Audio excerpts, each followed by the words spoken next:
Doctors, what was the wildest self-diagnosis a patient was actually right about? I knew my partner had leukemia about a week before I could convince him to go to the doctor. He was bleeding and bruising really easily and had petechia. I wanted to go to the urgent care where I knew the CBC was done quickly on site, but he instead wanted to wait to go to his primary. I took him to his primary and had a bag packed for the hospital in the trunk. I told him it was likely a B12 deficiency, but that he'd do blood work to put my mind at ease anyway. I asked if the CBC was done on site or not, and he said it was sent out. I asked if he planned to rush the CBC. He got very angry and said, quote, "There's nothing the CBC could show that would change my treatment plan." Then he told my partner he needed to stop me from Googling. We got a call that night from the lab that his WBCs were dangerously high and platelets were dangerously low, and I had to immediately take him to the ER. I did, and he was diagnosed with acute leukemia. Story 2. One of my dearest friends from middle school is suffering from absolutely devastating medical issues. She went from bright and thriving in university to having to drop out before she graduated because her health bottomed out. She lost her job that paid her a fantastic amount.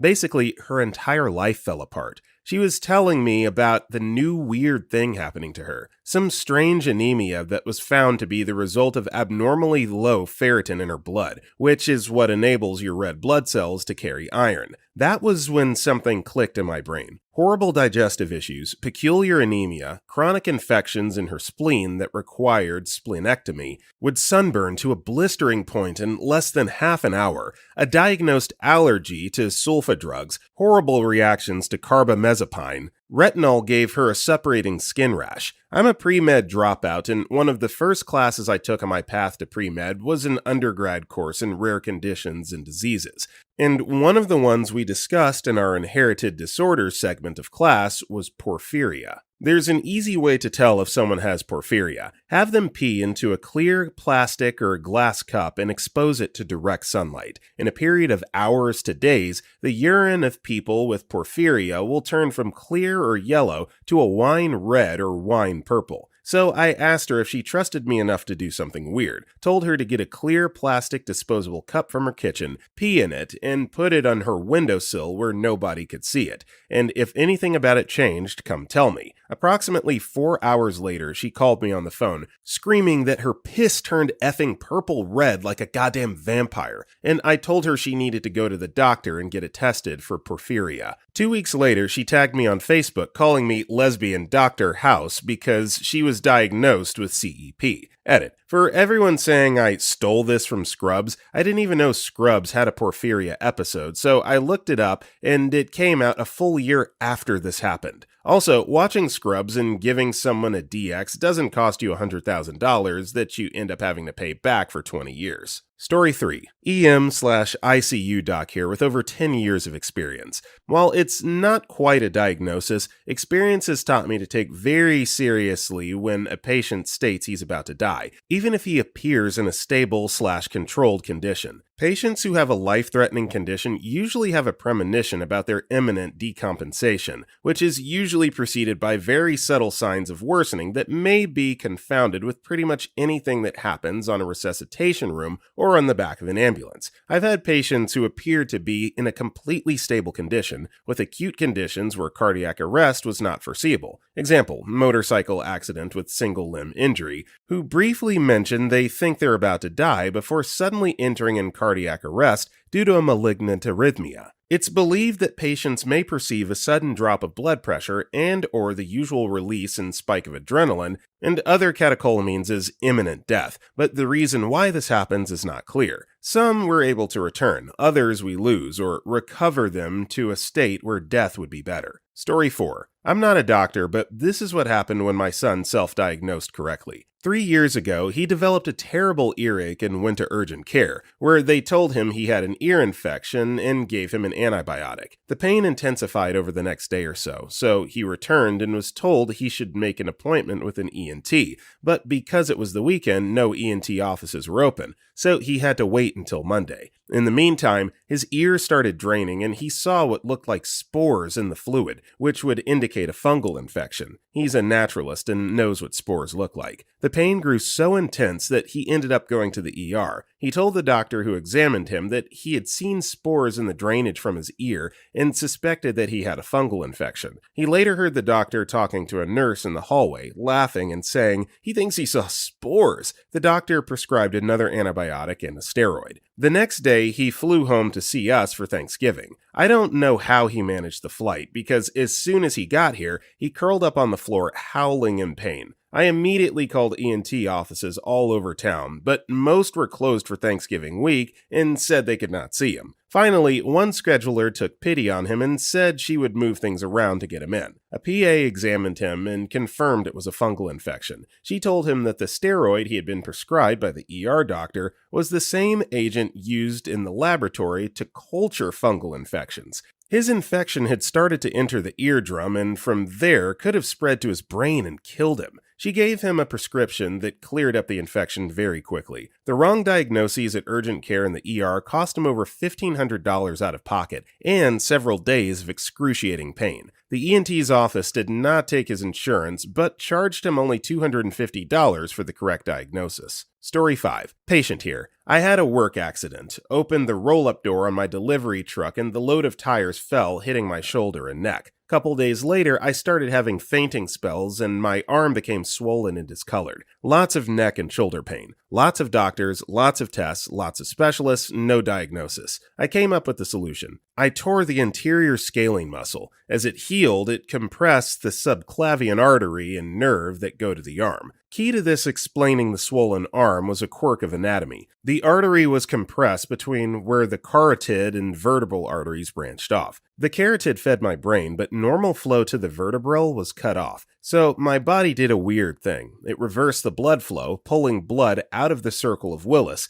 a loop of blood vessels in the brain. That was the only blood feeding my arm for several months. A Doppler ultrasound confirmed thoracic outlet syndrome with a subclavian steel retrograde blood flow in the vertebral artery. Okay, full disclosure to the listeners today, I don't know what the hell any of these people are talking about. All these medical terms, I'm trying my best to pronounce them and keep the read steady. I apologize if you know what they're talking about and I'm butchering them. Just wanted to throw that out there before we continue because it's clear that I'm going to have lots more medical jargon to unpack here. Story 6. Patient here. Was through hiking the Appalachian Trail and was in Southern Virginia near Roanoke. Was having a fine day until I went to pee in my motel room. Straight blood. Also had been getting weird spots and sores on my legs that didn't go above my waist or below my ankles. ER doctors, 3 of them, all stated that it was a tick-borne illness, considering I had been hiking for a month in the woods. Rocky Mountain spotted fever, probably. But I had that in college and knew it wasn't it. I told the 4th ER doctor who came in that based on my Googling, I had Henoch-Schwallen purpura, an autoimmune disorder that's very rare in adults. She agreed, sent me to Virginia Tech for a biopsy, and they confirmed vasculitis. Went on to get arthritic pain in my knees and several abdominal pains. Went for an ultrasound and discovered I had underlying autosomal dominant polycystic kidney disease that after testing, I did not inherit from my parents. Doctors began talking to me like I should be in a textbook. 7 years later, I'm symptom-free and just taking a small dose of blood pressure meds, but felt like I was on house for a few months there. Story 7. Patient here. My story is just a long and dumb story. I kept getting migraines more and more often. I started getting nosebleeds and blacking out at the gym. Then, one day after the gym, the migraine never stopped, so I went to my doctor, who gave me a Toradol shot. That didn't work, so he sent me to the ER. It's sinusitis. Go buy a humidifier. I did. The migraine didn't go away, and I could hear my heartbeat too, so I made an appointment with an ENT.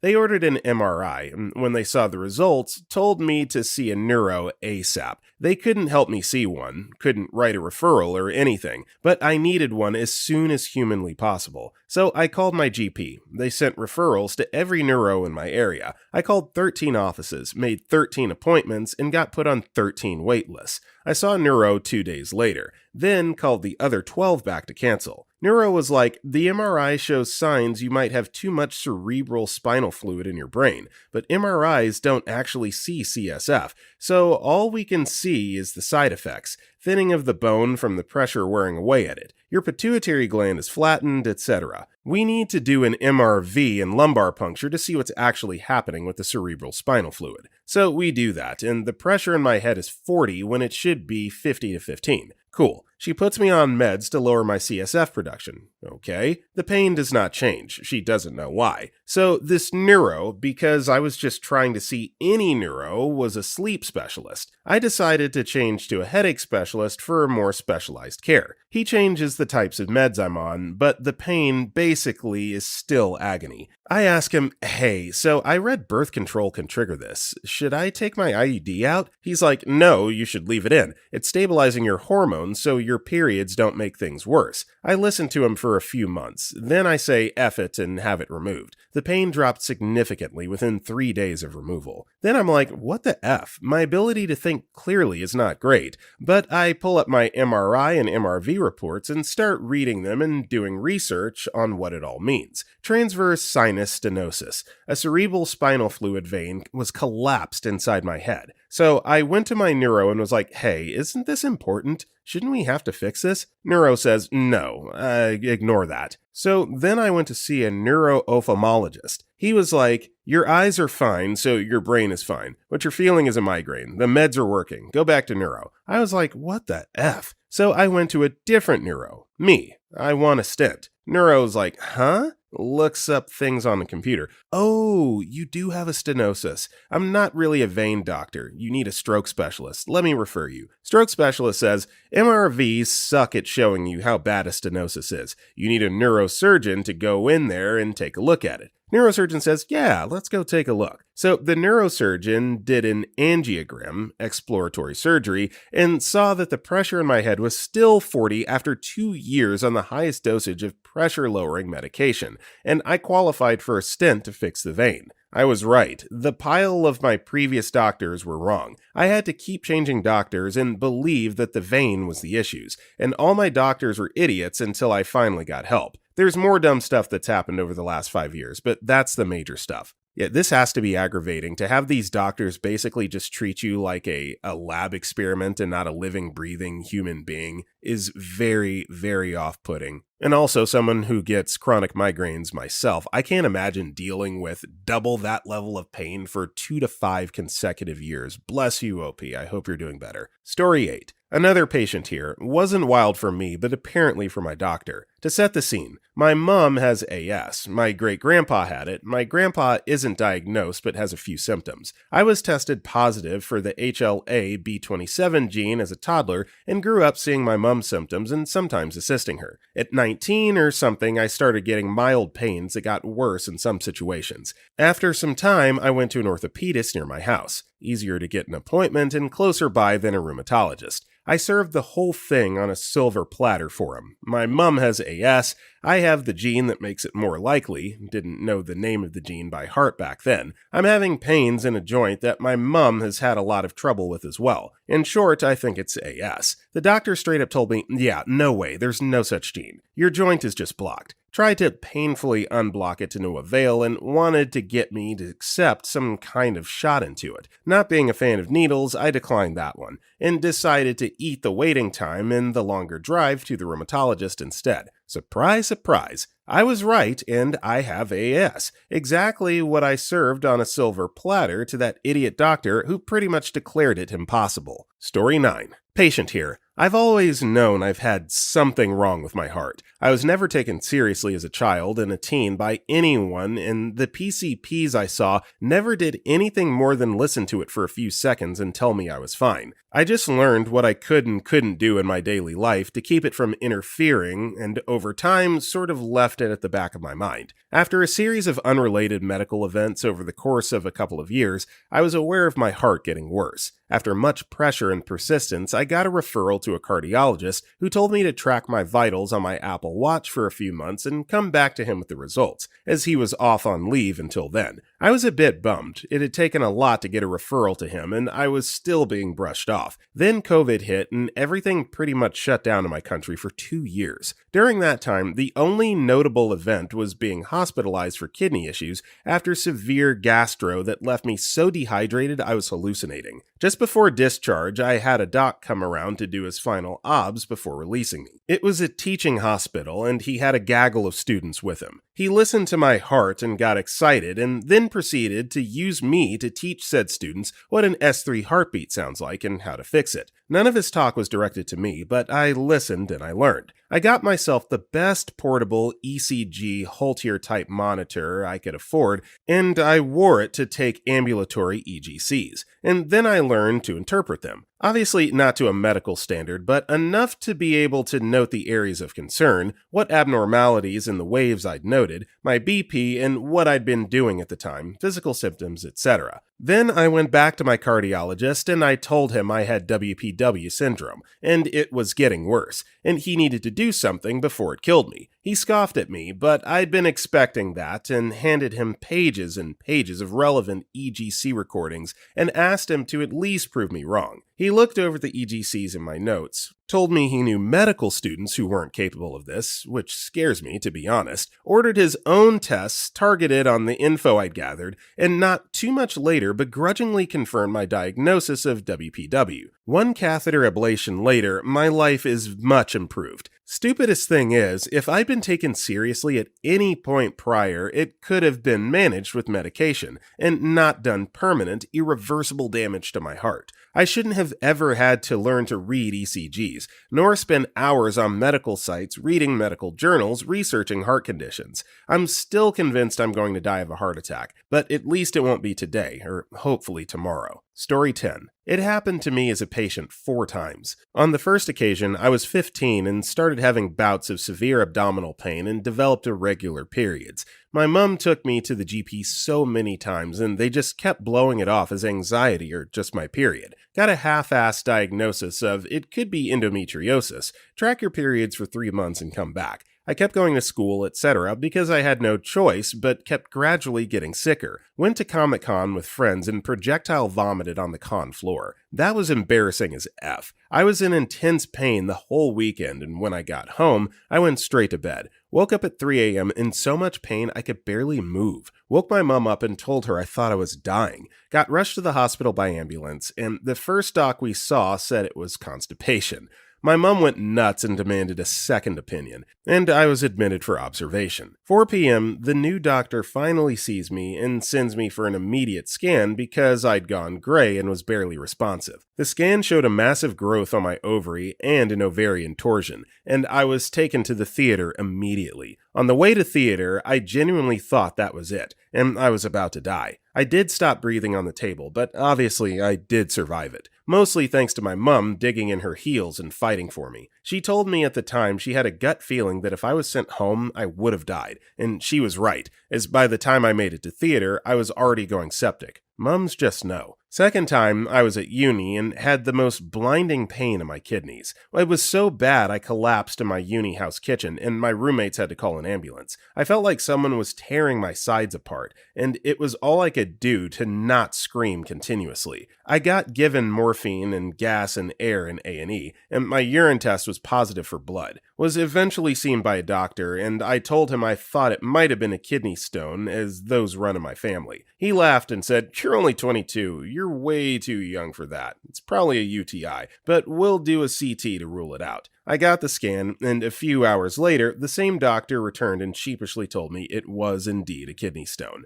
I was sent home with hefty painkillers and pissed it out 2 days later. Third one, again while at uni. Started feeling unwell during a lecture. By the end of the lecture, I was pale, clammy, and was struggling to stand upright. I had searing pain in my lower right abdomen and just knew it was my appendix. I went to A&E and had blood tests, etc. They came back normal, and I was told it's gastroenteritis and was sent home. Didn't sleep all night and went to my GP the next day. She sent me to the hospital because she didn't like my symptoms. They did blood tests again and they were still normal, but I felt and looked like crap. I asked him if it could be appendicitis and was told no because, quote, "if it was, your labs wouldn't be normal." They discharged me again. 7 hours later, I woke up and started puking and couldn't stop. Again, my housemates called an ambulance. This time, the surgeon actually bothered to feel my abdomen as no one had done that, and when he pushed on the painful area and let go, I almost flew off the bed and screamed. He said it might be appendicitis, but it was unlikely, but because of that reaction, he was going to do a laparoscopy and see. Dear reader, it was appendicitis,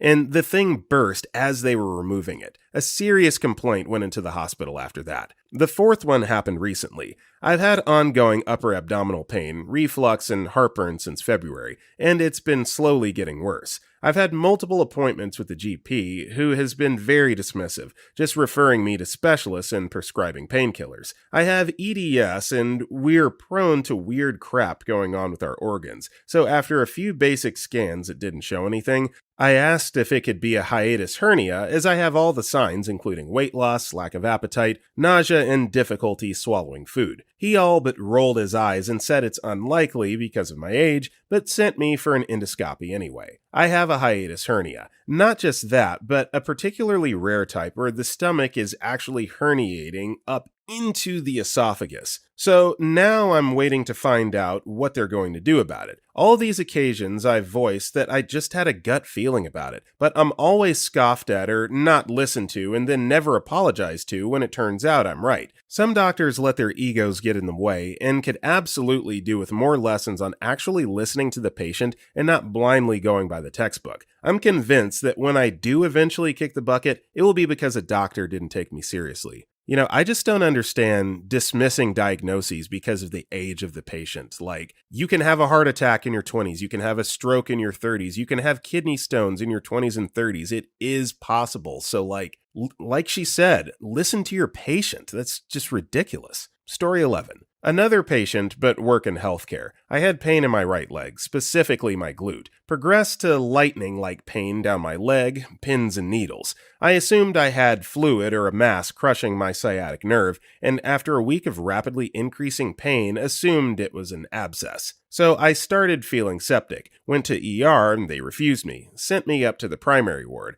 They immediately sent me back down to ER and ordered a CT. Lo and behold, I had a 500 milliliter abscess under my muscle crushing my nerves in my right leg. Before my second surgery, my specialist refused to believe they drained that much from me, and I had to show photos for proof. He said, and I quote, "If there had been that much, you'd be in the Guinness Book of World Records." He called in other doctors and nurses to review my photos and case afterwards. Story 12. Hansen's disease. Saw a patient for the first time to establish care. 52-year-old man from Brazil. He came in with his nephew, who was my patient already. He had contractures of the bilateral hands and feet, decreased sensation, and lesions with areas of what appeared to be necrosis. He reported worsening mobility over the past 6 months. He had not had medical care in many years. I saw him, and to me, the lesions looked like a vascular issue, and I suggested I would order testing, but planned to send him urgently to a vascular specialist for an opinion. He said he believed it was leprosy. I told him I thought it was not likely, and pulled up some photos just to show him how unlikely it was. I hesitated when I saw some photos of milder cases and saw that there was actually a close resemblance. I asked if he had any contacts and he said no. I decided it was likely overcaution, but I said I would be sending him to a dermatologist as well to ensure we were being thorough. Well, a couple weeks later, he did in fact get a skin biopsy that was positive for leprosy. To this date, it was one of the rarest and most unlikely diagnoses I've ever seen in 10 years of practice. So once again, if something is unlikely, I think you need to draw a hard line between unlikely and impossible, right? If it's impossible, it's impossible.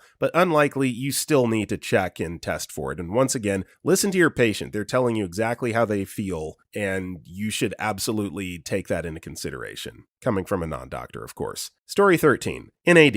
Patient here. After enduring chest pain and shortness of breath for 1 week, I went to the emergency department. It took 10 hours to run basic blood work and be told to rest for 3 to 5 days. I revisited hospitals 5 times over the next few weeks as it was getting worse. I was becoming bedridden with fatigue. I could no longer lay flat as I developed pleuritic pain while supine. I saw my PCP and told him, "Hey, someone I know told me that my symptoms matched the symptoms they had when they were hospitalized for pericarditis years ago. Could this be pericarditis?" He said no and referred me to pulmonology. 7 months later, I had strings pulled within the referral intake department, and at last I got to see a cardiologist. He diagnosed me with, you guessed it, pericarditis. He prescribed colchicine, which was the first treatment I was provided after 8 months of suffering. More than 3 years since the pain began, and after a few rounds of colchicine plus NSAIDs, I recently had a cardiac MRI. It found past and current inflammation of the pericardium. Newest flare started early October, so I had been on colchicine plus NSAIDs for a month leading up to the scan. So I'm awaiting a rheumatology referral for the next line of treatment. I often wonder if my case would have still turned recurrent if I'd been properly diagnosed and treated the first time I went to the hospital, instead of an 8-month delay. Story 14. Nurse here. I actually diagnosed myself with epilepsy as a teenager after having simple focal seizures multiple times a week for years.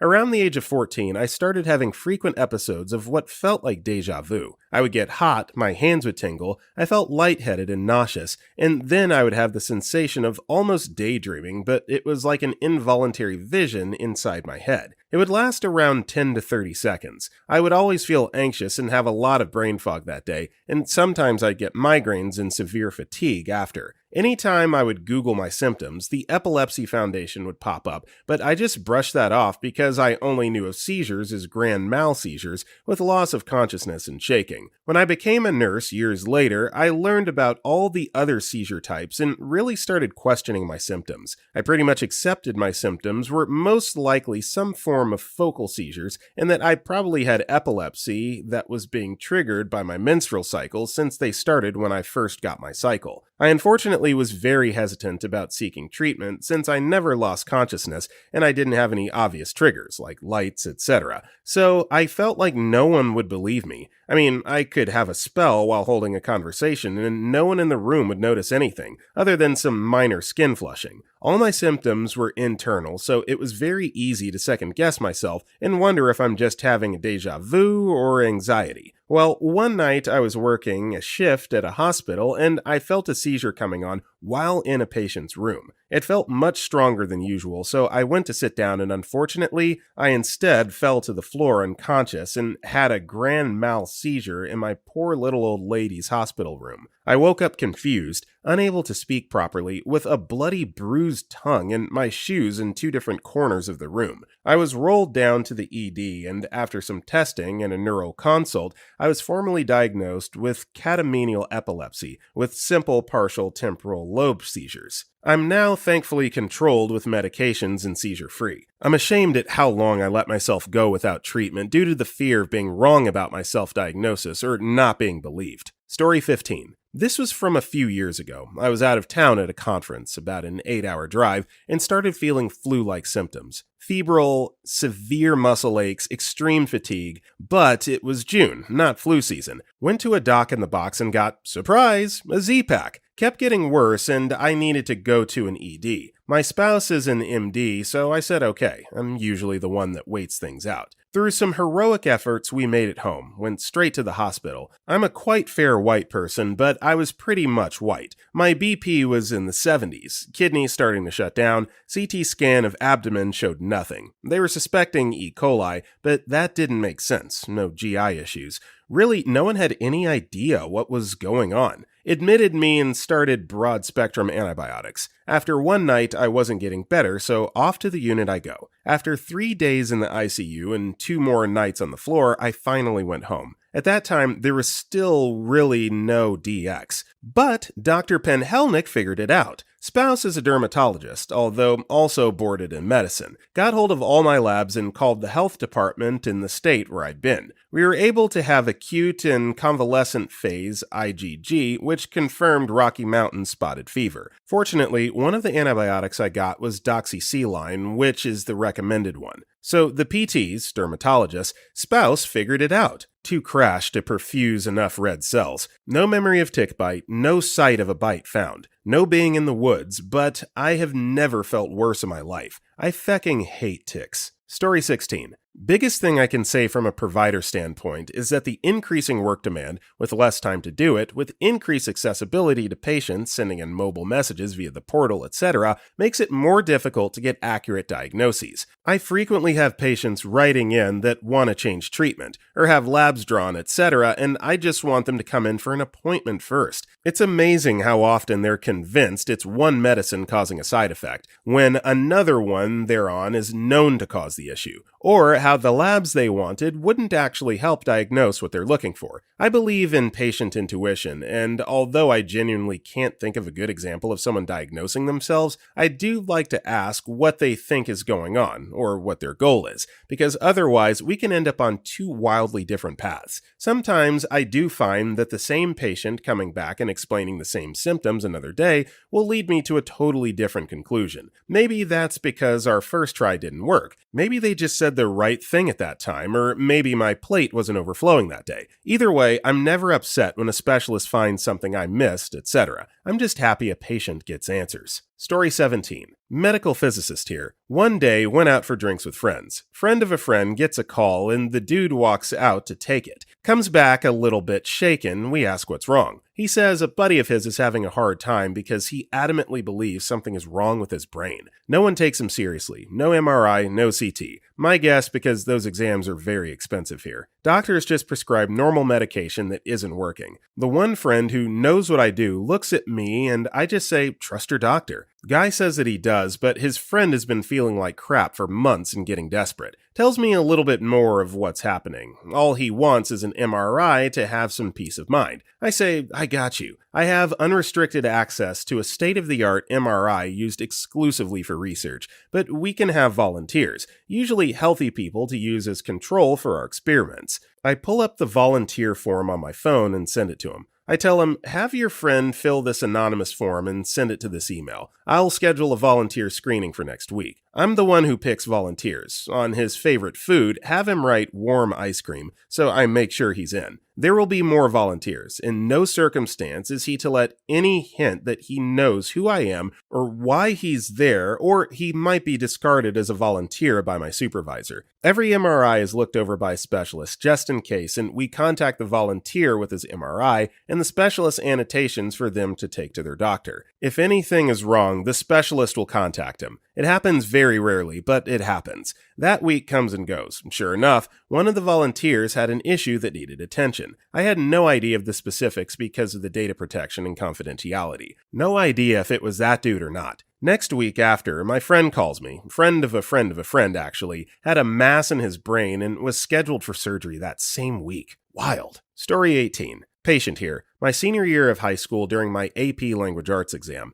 I started getting an annoying tickle in the back of my throat. Didn't think much of it. The next day, Saturday, I'm feverish, congested, have a cough, and unable to stay awake for longer than 3 to 4 hours. Sunday was the same. However, Monday morning I woke up and felt much better aside from a persistent pain on the right side of my abdomen. My mom had made an appointment with our family doctor for that morning. Unfortunately, our doctor was on maternity leave, so I had a different doctor. The doctor said my pain was caused from an ovarian cyst that had either ruptured or was about to rupture. My mom insisted that it was my appendix. Doctor said that my white blood cell count was normal, therefore it was a cyst, and to give me ibuprofen. By Wednesday, my mom had annoyed the doctor with constant phone calls, so he ordered a CT scan. Nothing showed up on the scan, but the doctor said that he had called the emergency room at Primary Children's, and they had a room ready for me. He sarcastically told my mom, quote, maybe they'll give you the diagnosis you're looking for. 12 hours and one ultrasound later, it's discovered that my appendix is inflamed and leaking fluid into my abdomen. I went in for surgery 5 hours later. I was lucky my mom was persistent and didn't believe the doctor when he diagnosed me with an ovarian cyst.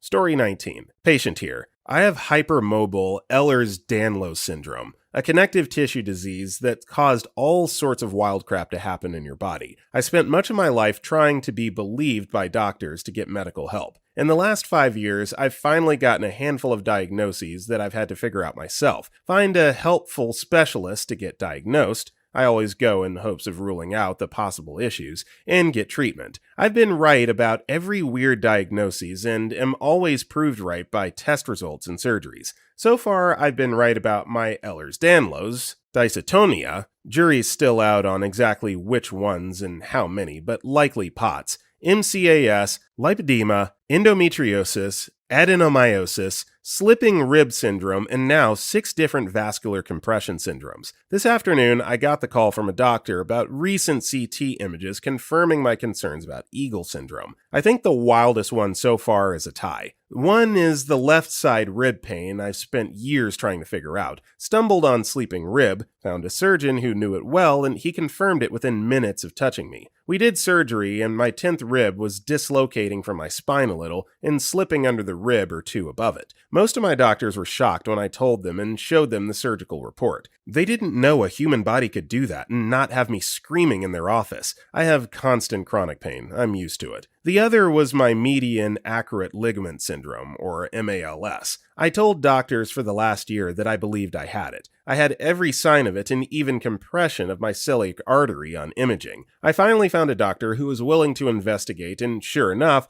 my diaphragm was too low and was crushing my celiac artery and solar plexus. I also kept telling doctors I had something wrong with my diaphragm. He cut back my diaphragm a little and cut on the plethora of damaged nerves, and I've had so much less pain and GI issues than I did before. Story 20. Patient here. I've not had the best year health-wise. I could give you stories for days on this topic. Here's one. I woke up one day when I was staying over at my boyfriend's house and started having severe allergic reactions. At first, I didn't realize I was having reactions because I don't have allergies. I thought I was sick. After a few times, due to pattern, I realized it was allergy-based. I made an appointment with an allergist. It took about 2 weeks or so to get in with that doctor. My reactions just progressively got worse, and my reactions were happening in the most random places almost every day. Wheezing, trouble breathing, heaviness in chest, swollen eyes, rashes, etc. I showed the doctor pictures of the videos of what I've been dealing with. He completely wrote me off, did not want to allergy test me. I had to ask 3 times to be allergy tested because he felt it wasn't necessary, and he told me I have anxiety. I asked for an EpiPen and inhaler due to my allergies progressively getting worse over the last few weeks. He reiterated that I just have anxiety and wrote me a script for Benadryl and sent me on my way. Not only was I allergic to everything he tested me for, but I left his office and 3 hours later ended up in the ICU. I went into anaphylactic shock driving home.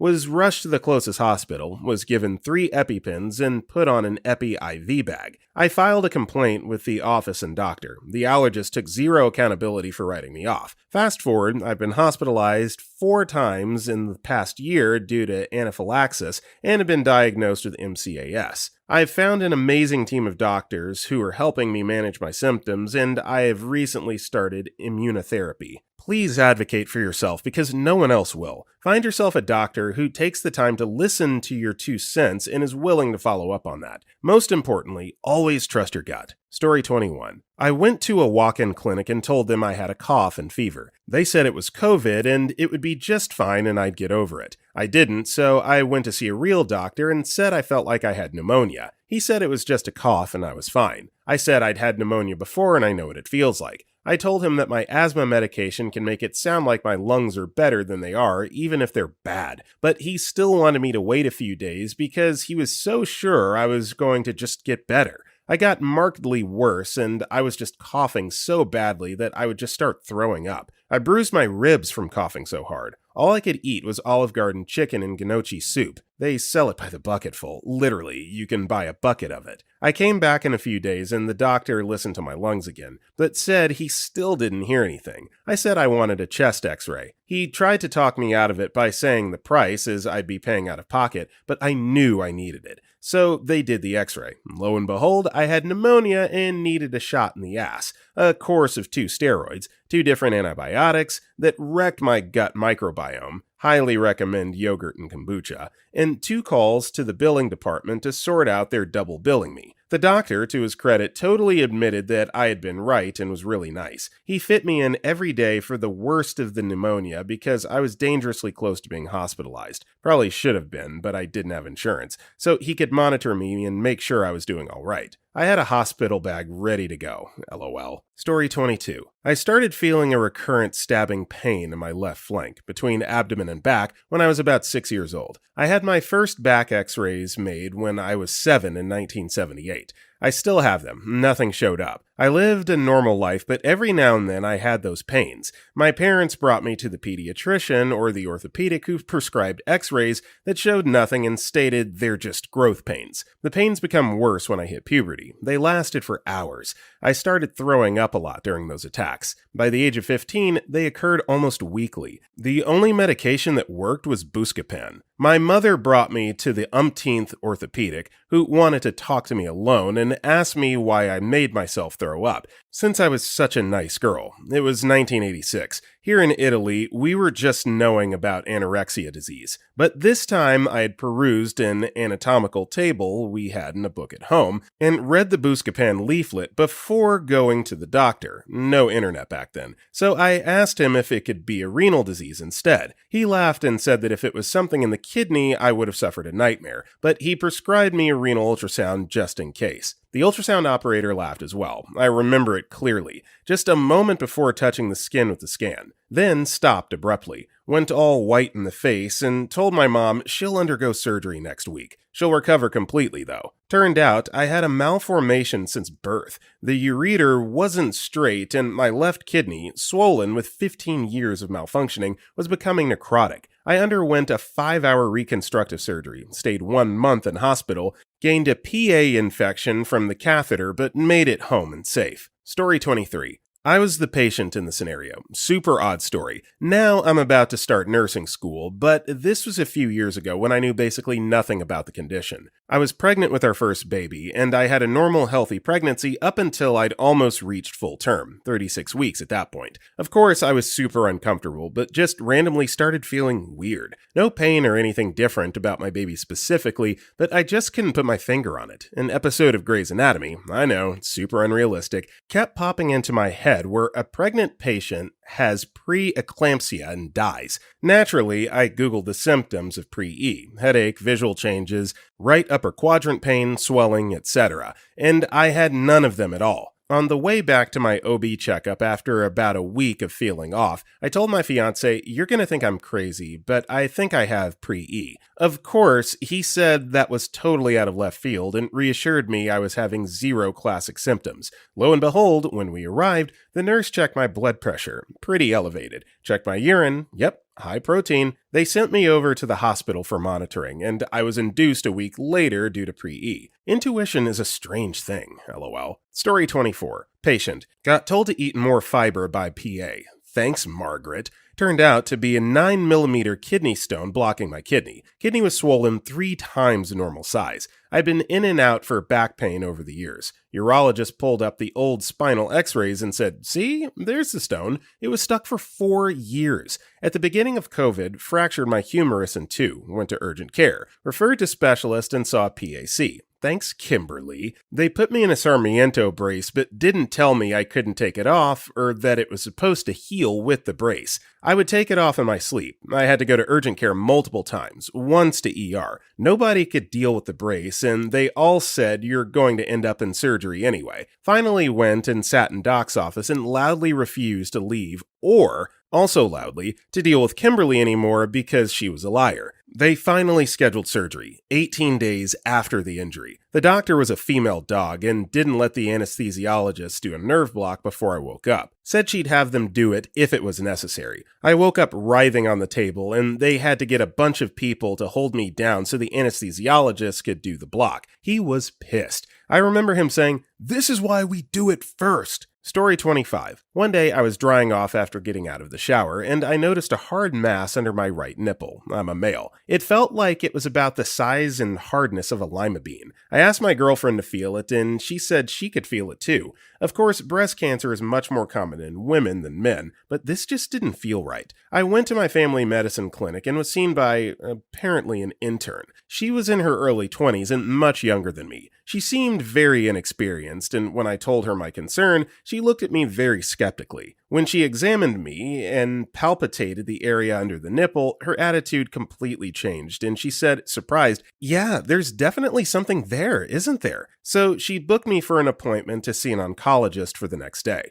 I went to see the oncologist, an Egyptian guy in his 50s. He frowned quizzically when he read the intern's report, tossed the report on his desk one-handed, and said, "Okay, take your shirt off and let's have a look at you." The second his fingers touched the space under my nipple, he pulled a shocked face and his attitude completely changed. At the end of the exam, he said, "Okay, I'm going to book a biopsy for you right away," and left the room. I still remember him staring at me before he left the room, head tilted to one side, as though he was thinking, "How the F did you guess this?" Fortunately, it turned out to be nothing, but both the GP didn't believe me at first, and the specialist didn't believe me or the GP. From then on, I learned, if you have something that you're genuinely worried about, it's okay to gently but firmly insist that it be checked out. Worried well phenomena be damned. Story 26. Not a doctor, but mum to a 7-year-old boy back then. Sorry if it's too long. He's a very active kid, a tough little guy who never complains loudly when he's bruised or in pain.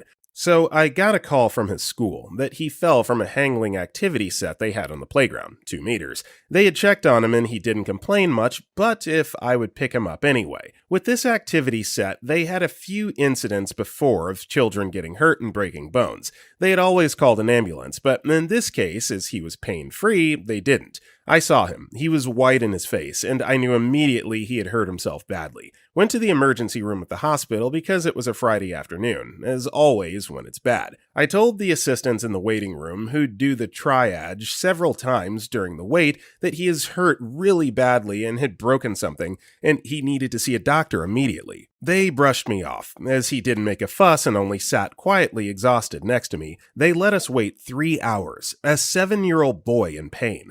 When we saw the doctor, she pressed on his arm. He didn't react much, and she only gave him an x-ray because I insisted. She even said that there was nothing because a kid who had broken something would cry when touched. Half an hour later, she was quite flustered and told me he had broken his elbow and wrist. I'm still mad that he was ignored because I'm just a hysterical mom, and he was so brave. Story 27. My stepmom is an LPN, and she was able to diagnose my dad's heart condition and my thyroid condition. In January 2020, she got sick from her coworkers at the hospital and brought it home to my brother and dad. I didn't move back home until after I got furloughed from COVID, so I didn't get it. They all recovered, except for my dad. He randomly gained a bunch of weight, went from never sleeping to falling asleep mid-sentence. His snoring got worse. He seemed out of breath a lot. His legs were leaking fluid, and his anxiety got bad. She was immediately like, "I think COVID sent you into early heart failure." She took him to a few doctors who dismissed both of them. One finally believed he was having heart issues, but thought it was because of sleep apnea. She finally convinced him to go to the Mayo Clinic, and they were the ones who officially diagnosed him with early heart failure because of him having COVID.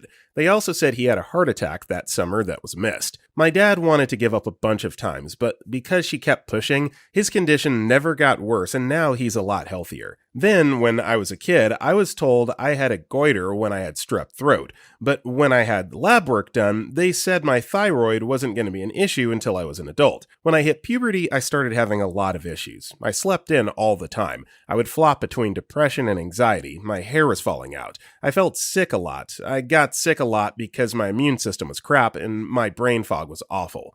My mom and dad were just convinced I was lazy, and my mom was even pushing for a bipolar diagnosis and tried to get me on bipolar meds. My stepmom came into the picture when I was 14, and she immediately called BS on all of that. She was furious with my mom for trying to push bipolar meds on me because she had never seen me manic or have any of the other symptoms. She said it was my thyroid, but my mom and dad wouldn't pursue it. My doctor didn't want to pursue it either. I ended up on antidepressants until I was 18. Stepmom never stopped pushing, and I was finally diagnosed with Hashimoto's at 19. We all tell her she missed her calling by not becoming a doctor. Story 28. Not the doctor, just want to give kudos to him. My mother had H. pylori treated years before my symptoms started. I was around 11 or 12 when they showed up in me. Got told to stop eating junk food, but I could eat the most bland food and still have symptoms. H. pylori is an infection that causes stomach ulcers. Common in third world countries. Some strains aren't as symptomatic, but some make it feel like an alien chest burster is about to explode out. Eating hurt, not eating hurt.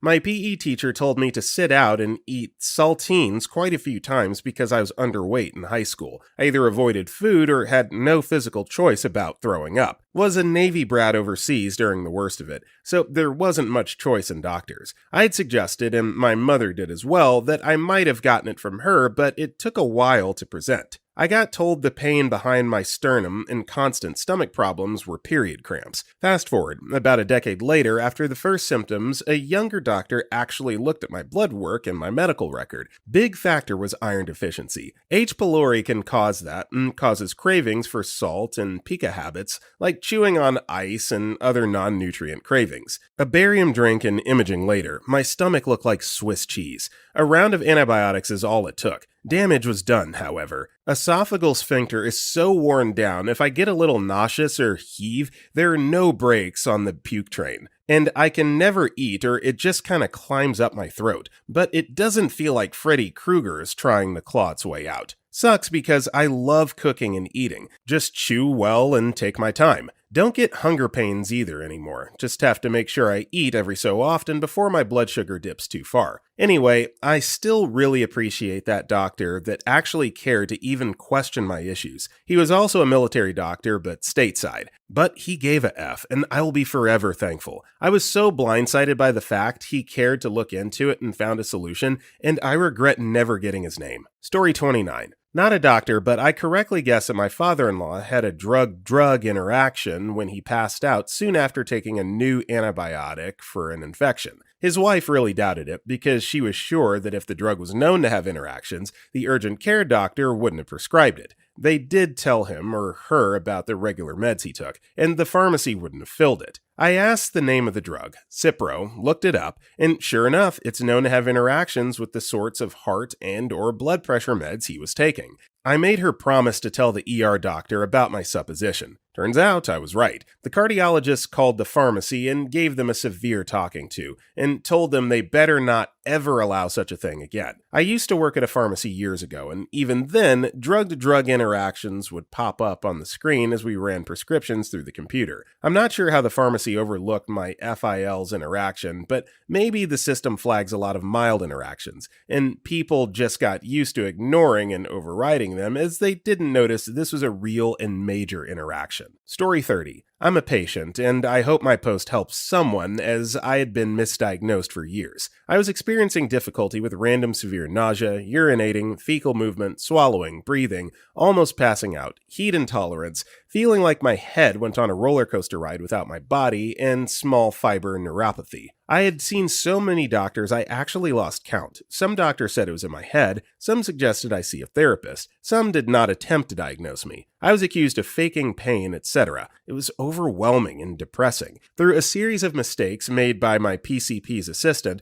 I saw a specialist at Stanford. OMG, I will be forever grateful for her error. After even more tests, I was told that I probably had a rare autoimmune disease called AAG. I was referred to a doctor who specializes in AAG. It was confirmed that I have serogenerative AAG, and that is the underlying cause of my gastroparesis, dysfunction from mouth to anus, heat intolerance, almost fainting, small fiber neuropathy, exhaustion, etc. Approximately 200 people per year are diagnosed with AAG, of which 50% are serogenerative. I'm fortunate that I was diagnosed correctly after years of being ill. Story 31. Not a doctor, but a patient. A year ago, I found out I was pregnant. I was barely 9 months postpartum with my first, and my husband and I were trying again. I was barely 5 weeks along when I realized I was pregnant. I'll never forget peeing on the stick and then delivering the news to my ecstatic husband. After he had his initial celebration, I said, "Listen, I'm really happy for us too, but it's early, and I just have this feeling something might happen." I couldn't explain it, but I just had this nagging feeling something was wrong. I had also articulated when we started trying that I didn't think things would be so easy this time around. My husband was a little miffed when I rained on his parade, but eventually told me he was nervous too. Fast forward a couple weeks, I have my first OB appointment scheduled for Tuesday. It's the Thursday before. I'm driving home from a big work event, and I just cannot get rid of his literal voice in my head saying, "You're going to be one of those women who has a miscarriage." I'm not a super religious person, but I said a prayer aloud that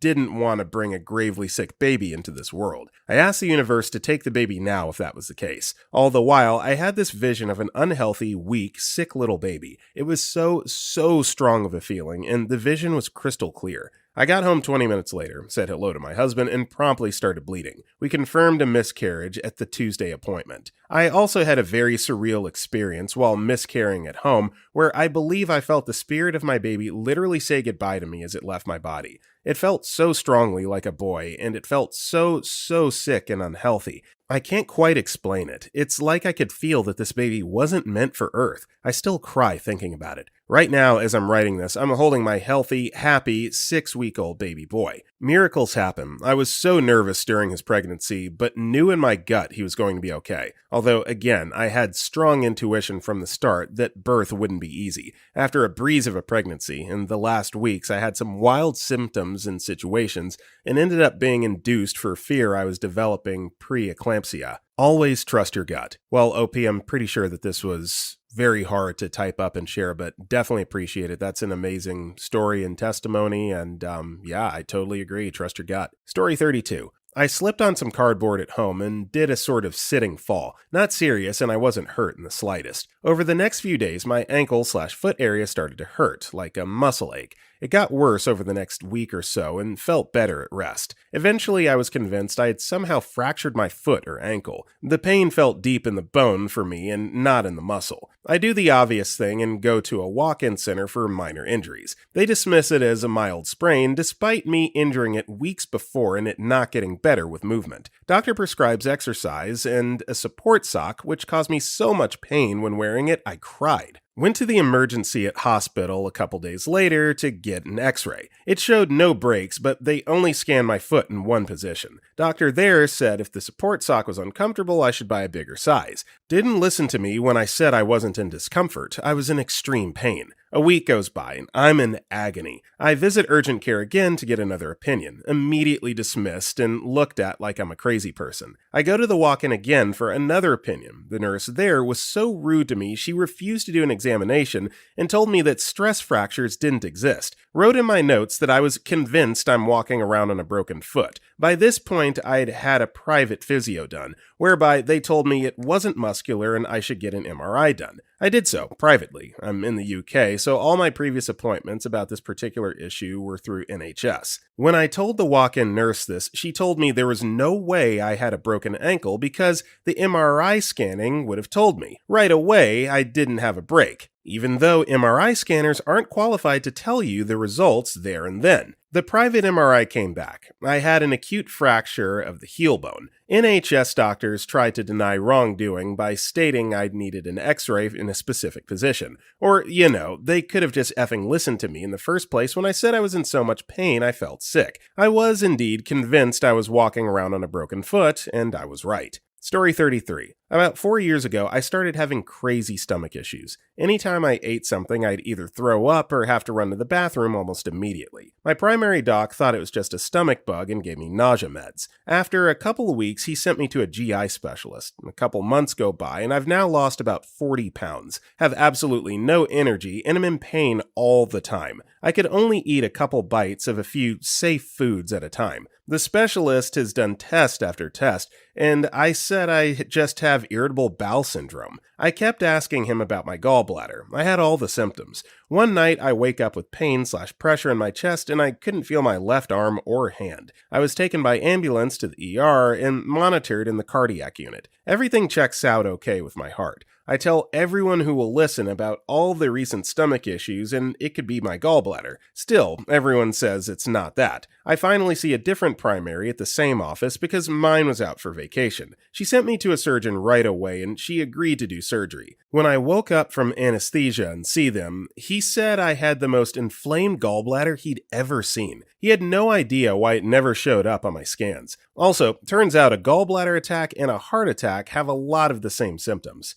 Also, I wanted to add that if you have a feeling of overwhelming dread and feel like you're dying, don't blow it off because a doctor says you're fine. Get a second, or third, or fourth opinion. Big thanks to an urgent care doctor that told me if your body's telling you that out of nowhere, to listen to that feeling. Story 34. Not a doctor, but about 6 years ago I had my gallbladder removed. About a year and a half after that, I had what felt like more gallbladder attacks. I had pain in the same spot and vomiting. Went to the ER and they ran a slew of tests. Nothing showed, so they sent me home. 2 days later, I went back to the ER because at that point I started living in my bathroom at home. No joke. I couldn't leave because of the vomiting and pain. Same test as the first time, still nothing showing. Sent home again, made an appointment with my doctor's nurse practitioner because now I had started to go jaundice. I asked him about my eyes and the possibility they didn't actually remove my gallbladder. He laughed at me and said, quote, "Everyone's eye whites can vary, even though mine never looked like that,"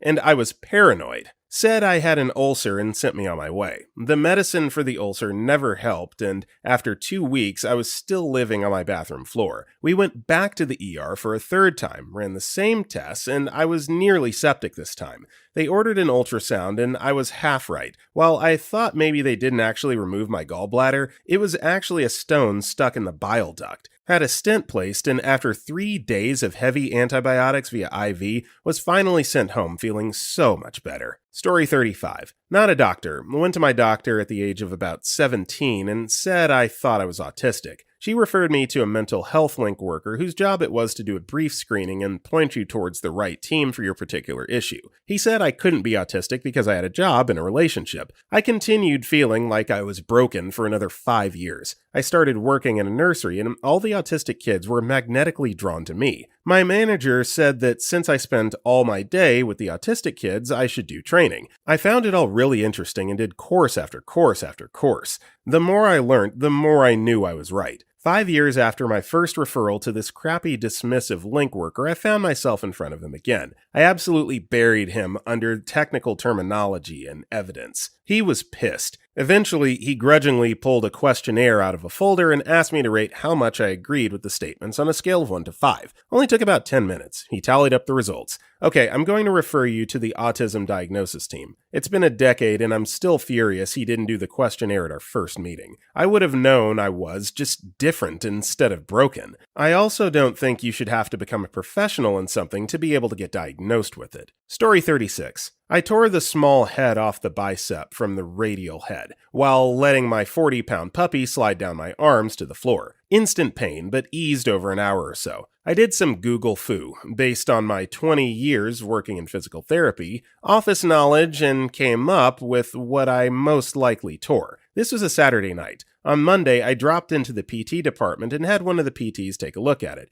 He asked what I did. I said, I think I tore off the short head of the bicep. He looks at me and asks, how? I describe it, and he's shaking his head like, no way. That would not cause that injury type. He does his thing and checks it all out and looks at me and says, you're right, better go see the ortho. The first ortho urgent care kinda poo-pooed me, but ordered an MRI just in case. Very small fragment holding on, but consider it a complete rupture for the report. The actual surgeon after that says, I'm sure it's torn, but just can't be complete. Still too much strength and movement possible. It was still hanging by a thread, thankfully, and hadn't begun to retract. As that was what I worried about, because it was taking so long to get each appointment scheduled. Every doctor asked, how did you do it? And each one said, this usually happens to men in their 40s lifting heavy weights. I just kept repeating, I know. 60-year-old female not lifting anything at all, just hyperflex the elbow. Story 37. I'm a patient, not a doctor. I've been having issues for over 15 years with my weight, my skin, my hair, fatigue, etc. I originally asked a NP at my old GP office if she could run a test on my thyroid because I was having so much trouble losing weight while eating barely 1,200 calories a day. She suggested that I stop lying to myself about what I was eating and try harder to lose weight. Rinse and repeat with every doctor regardless of why I was at the appointment until my last one. We've been keeping an eye on my thyroid, but the levels remain barely within normal range every year we did the blood work panel,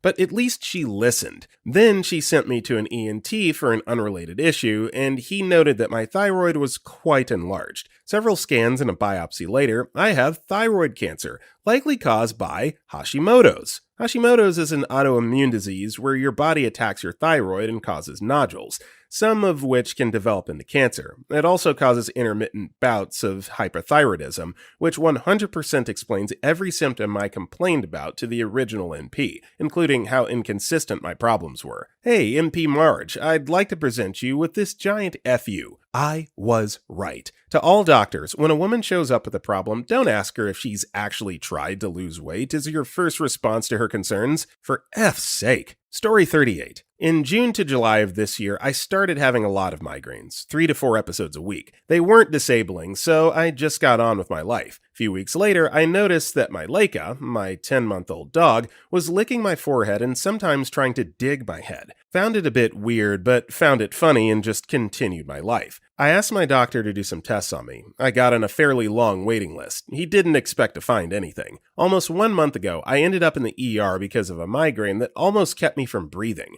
I was examined and an emergency CT scan showed something abnormal in my brain. I was referred to a specialist hospital where the MRI showed a growing brain tumor, very near the area where my dog was trying to dig. Last week, she also alerted me, barking at me and biting my legs, to my first epileptic seizure, something that the neurologist warned me would be a consequence of the tumor. I started treatment for the tumor quite early, and she's going to be an excellent medical assistance dog. Story 39. As a patient, I got some crazy rash. I was red all over my body. Nausea, not being able to eat, higher temperatures / occasionally fevers, and just felt like crap, or how I describe it. I felt like I had something toxic or poison in my system. Doctors told me it's an allergic reaction to antibiotics I took a bit before that, and I should just wait it out. It'll pass on its own. I wasn't having it. I was convinced it's more and started doing blood tests on my own with my mom's support. Due to that weird feeling, I decided to test liver stuff, because that's what metabolizes toxins, etc.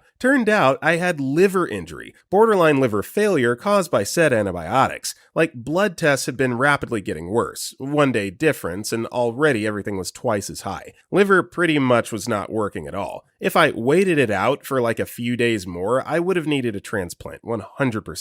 Due to my weird feeling, it was still possible to save without transplantation. So I did kind of get poisoned by having antibiotics twice in a short period of time. It's hard to explain in English, but just my weird feeling was right, and mine and my mom's persistence saved me from some pretty serious crap. Story 40. Not a self-diagnosis, but Dr. Google is not always wrong. I was sitting on my sofa one Saturday morning and went totally deaf in my right ear. Not that sort of loose hearing for a few seconds and it comes back thing, totally deaf. Since it was a Saturday, I Googled it and it said to have it checked out ASAP. I tried to get an appointment right away with my GP on Monday and explained what happened and I should be seen ASAP. They dismissed me and said, see you in 2 weeks. When I finally got in, he wasn't convinced it was anything. I asked to be referred to an ENT, ear, nose, and throat doctor. Saw her, and she said, you should have been seen ASAP. Sudden hearing loss can be very serious if not treated immediately and may not come back. Hearing tests proved hearing loss. I was put on a high dose of steroids for 3 to 4 weeks and told to recheck the hearing test.